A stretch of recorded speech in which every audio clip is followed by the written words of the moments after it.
Sasa ni jambo la kusikitisha, lakini ndo ukweli uliopo sasa hivi, wakati tasnia ya ngumi nchini ikijaribu kupokea matokeo mabaya ya bondia Hassan Mwakinyo nchini Ivory Coast. Upande wa pili wa mashabiki wa Kitanzania umekuwa tofauti kabisa. Badala ya simanzi, wengi wao wanashangilia kuanguka kwake. Sasa mchambuzi nguli wa michezo nchini Edo Kumwembe ameshindwa kuficha hisia zake au ameshindwa kuficha maumivu yake juu ya jambo hili baada ya Hassan Mwakinyo kupigwa kule nchini Ivory Coast dhidi ya bondia Michael Soro. Katika peji yake ya Instagram ameandika ujumbe mzito sana na amemuita Mwakinyo mjomba. Anasema, nimeita mjomba kwa sababu mimi mama yangu anatokea Tanga. Kwa Edo, pambano hili halikuwa tu Mwakinyo. Edo anaendelea, anasema, pambano hili alikuwa tu la Mwakinyo dhidi ya Michael Soro. Lilipaswa kuwa pambano la sisi wa Tanzania dhidi ya yeye Soro, lakini hali ilikuwa tofauti sana ulingoni na mitandaoni. Ilikuwa kama vile sisi na Soro tunapambana dhidi ya mjomba Hassan.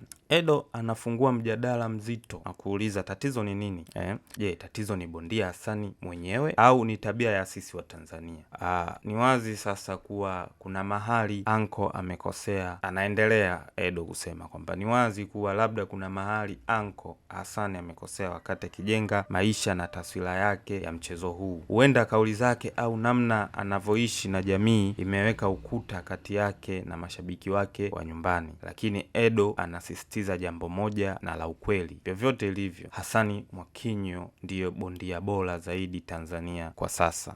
Anaendelea Edo, hili ni somo kubwa kwa wachezaji na mastaa wetu. Edo anasema, mahusiano mazuri na jamii yako ni kitu muhimu katika maisha ya kila siku. Unapotengeneza uadui na jamii, hata mafanikio yako hayatashangiliwa. Anatoa mfano wa Mbwana Samata. Ni nani anayeweza kumchukia Samata kiasi cha kufurahia akikosa goli? Hakuna. Lakini kwa Mwakinyo mapambano bado hayajaisha. Edo anamalizia kwa kumpa moyo akisema, all the best Uncle Hassan, we will rise again, kwa maana ya kwamba kila la heri Uncle Hassan, tutasimama tena. Je, wewe una mtazamo gani? Unadhani mashabiki wana haki ya kumshangilia Soro au tunapaswa kuwa wazalendo hata pale mastaa wetu wanapotuangusha? Tuandikie maoni yako hapo chini na usisahau kusubscribe kwenye chaneli hii.